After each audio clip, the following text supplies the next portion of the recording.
We're grateful for each and every one of you. Let us know where in the world you're tuning in from. We'd love to hear from you in the comments. Let's begin. The betrayal didn't hit me like a storm. It came like a clean cut, sharp and deliberate. One photo. That's all it took.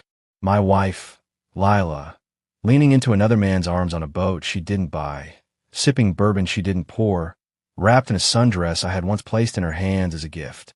A smile on her lips, arrogance in her eyes, and a caption beneath it that read, "Wish you were here."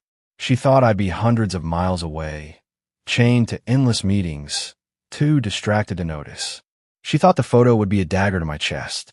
Instead, it was confirmation, proof of what I had already known for months. Proof that every late night, work call, every perfume-scented shirt, every hollow laugh in her phone wasn't paranoia on my part.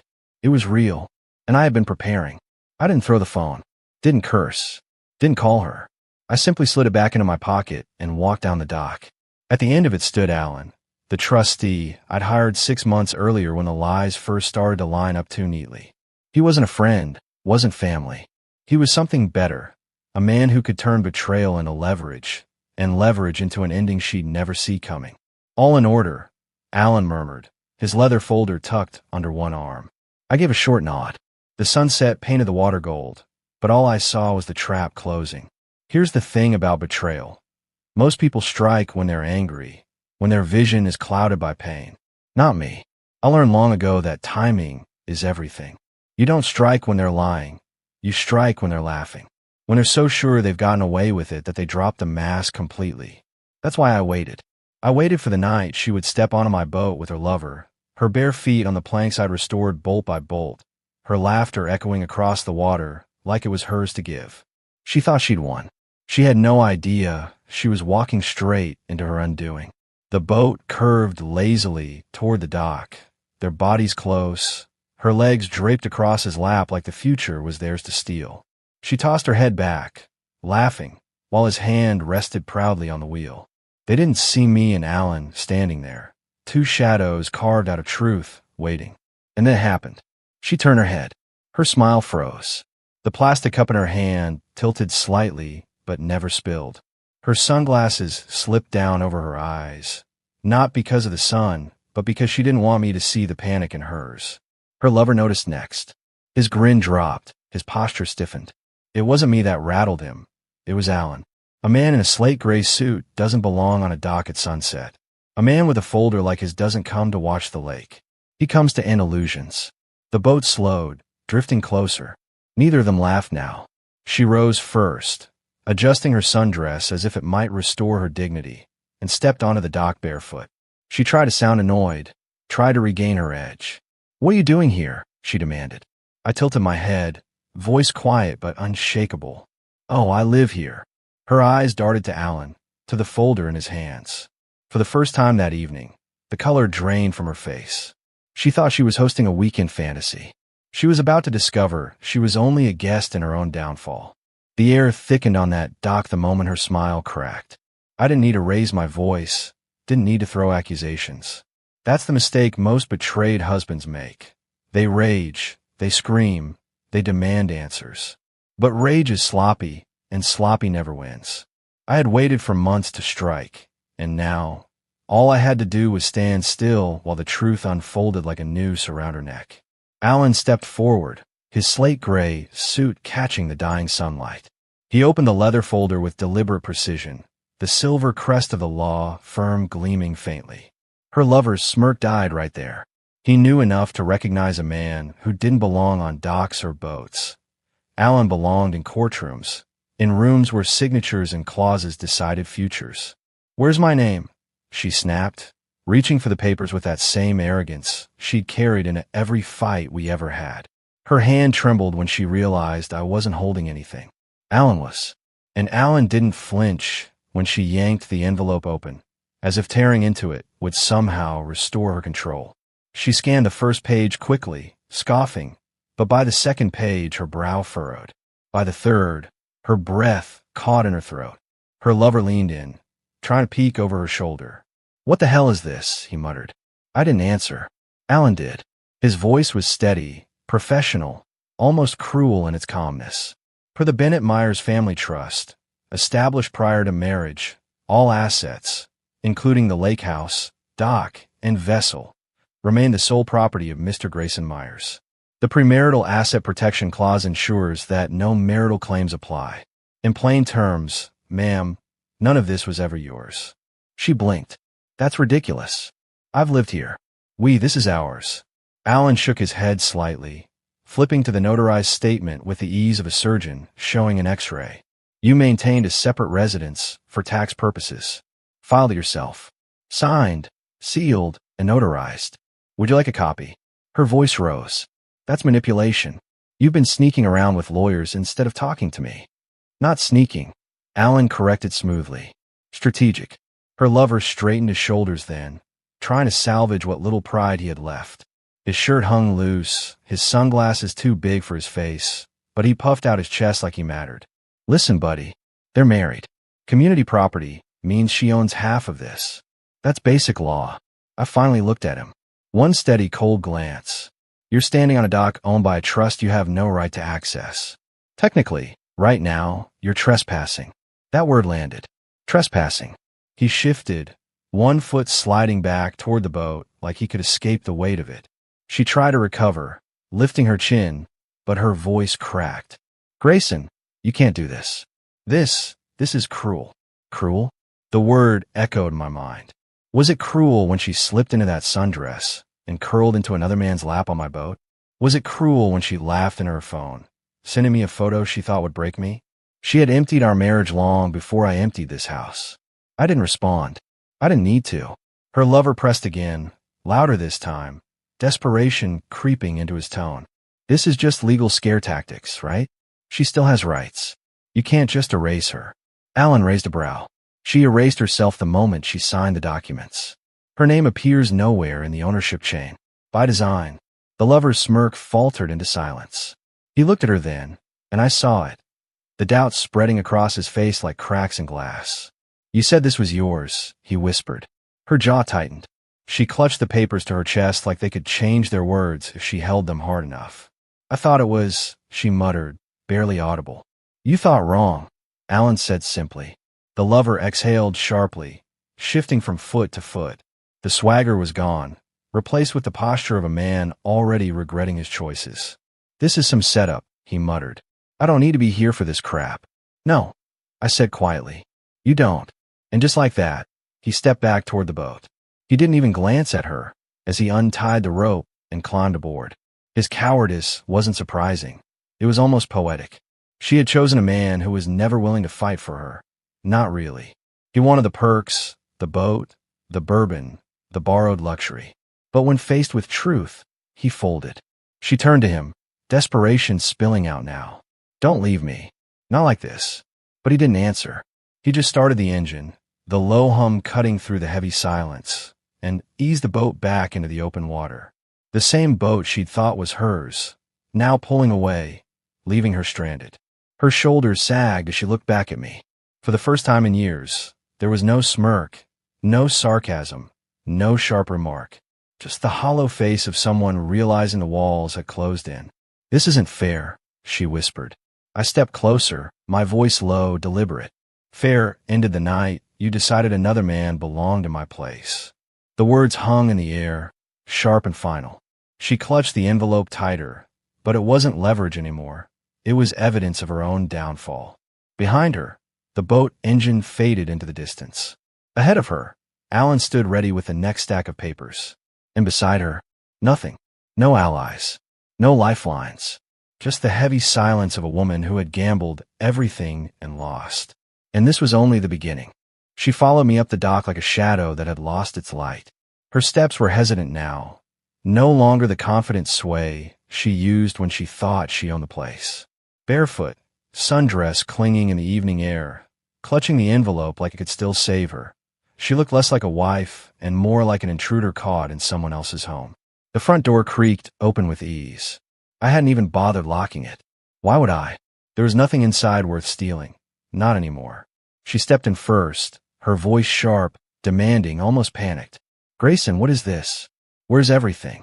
Her words bounced off bare walls. The living room was stripped clean, No framed photos, no shoes by the door, not even the scent of us left behind. She moved down the hall quickly, heels clicking on the hardwood as she threw open closet doors, checked bathroom cabinets, even yanked drawers out of the kitchen counters. All empty. I leaned against the doorway, watching her search like a desperate actress in a play whose set had been dismantled. Her breathing quickened as she spun toward me. You cleared everything out? No, I said quietly. You did. She blinked, confusion spreading across her face. What? You emptied this place the second you brought him here. I just packed the boxes. The silence that followed hit harder than any argument. It wasn't anger that filled the room. It was finality.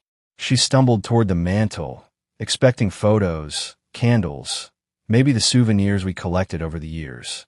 Instead, one single sheet of paper lay under the marble paperweight she'd once gifted me.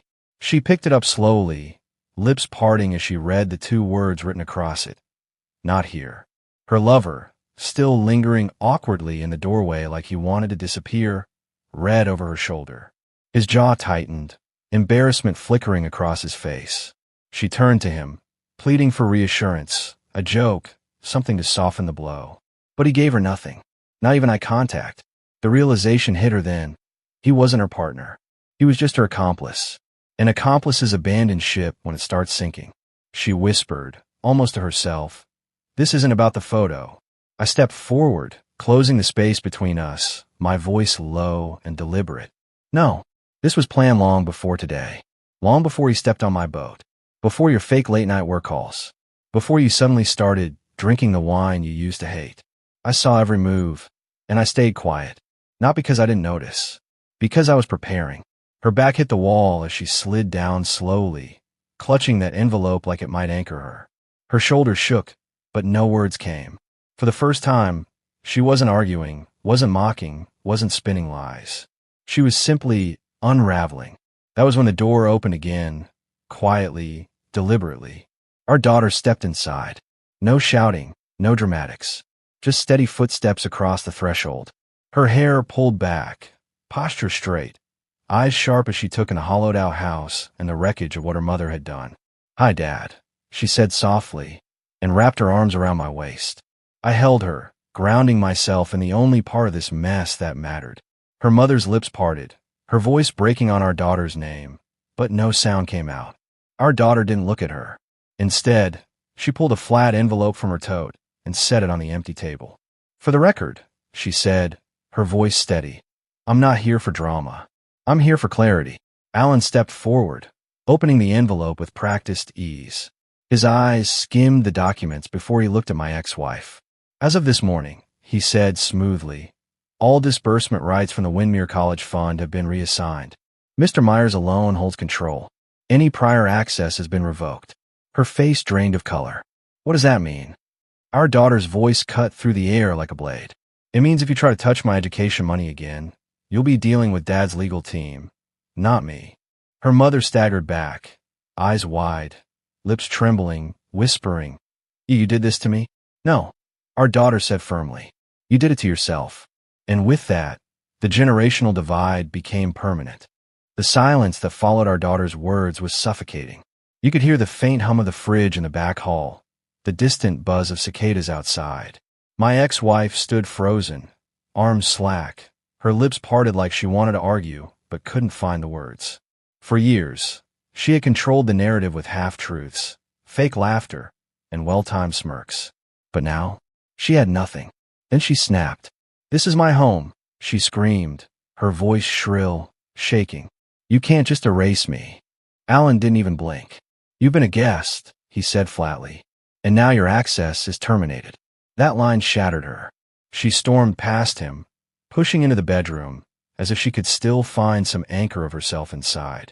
But all she found was emptiness. Closets bare, drawers hollow, shelves stripped clean. Even the suitcase by the door wasn't hers. It was mine, scuffed, packed, and deliberately left behind as a reminder. I had been ready long before she even realized the game was over. She clutched the frame of the closet door like it might hold her up. Mascara streaked her cheeks, hair falling loose, sundress wrinkled from panic. "You were going to leave me no matter what," she whispered, voice cracking. I stepped into the doorway, my voice calm, but edged like glass. No, I was going to leave the moment you proved me right. And you did. Her knees buckled, and she slid down the wall, the envelope trembling in her hands. No fight left. No more performance. Just the wreckage of a woman realizing every safety net had been burned. The front door flung open then, sharp against the still air. Neighbors had gathered, first curious, now invested. Some with phones, some with crossed arms, all watching. She stumbled onto the deck, barefoot, eyes wild, shouting at me, shouting at the water, shouting at a world that had stopped listening. Her lover stood by the boat, hands stuffed in his pockets, shoulders slumped like he was already regretting every second of this. She lunged toward him. You said this was ours. You promised. He looked at her, then at the crowd, then back at me. His voice was low, almost embarrassed. You lied to me. You lied to him. Don't act shocked. This went sideways. She grabbed his arm, desperate now. Don't you dare walk away from me. But he pulled free with ease, his eyes flat. I said a lot of things, he muttered.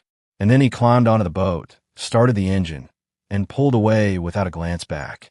Her scream tore across the water, jagged and raw, but the boat didn't stop, didn't even slow. Every neighbor on that shoreline saw it. Some gasped. Others whispered. A teenager across the cove filmed it, capturing her unraveling for the digital age. The same woman who once staged perfect selfies on this very dock now became the subject of whispers and footage that would outlive her excuses. She turned back to me then, mascara streaking down her cheeks, holding the canceled credit card slip I had handed her moments before. You canceled everything, she choked. I met her eyes one final time. No, you did. The weight of those words crushed her. Her shoulders sagged, her gaze falling to the dock like the planks might swallow her whole. Alan stepped forward, his voice calm, almost ceremonial. It's time, he said, guiding her gently toward the driveway. She didn't resist. There was no fight left to give. Neighbors watched as she disappeared into the night, barefoot, broken, carrying nothing but a dead envelope and her own mistakes. I climbed into the boat where my daughter already sat, earbuds in, arms crossed but steady. She pulled one bud out and handed it to me. No words, just presence. We drifted from the dock together, the hum of the engine low and steady. I glanced back once. She stood there, a hollow silhouette against the glow of the porch light, clutching paper that meant nothing. Not a wife, not a victim, just the architect of her own ruin. And as the shoreline slipped further behind, I felt no rage, no regret, only clarity. Betrayal doesn't destroy the betrayed, it destroys the betrayer.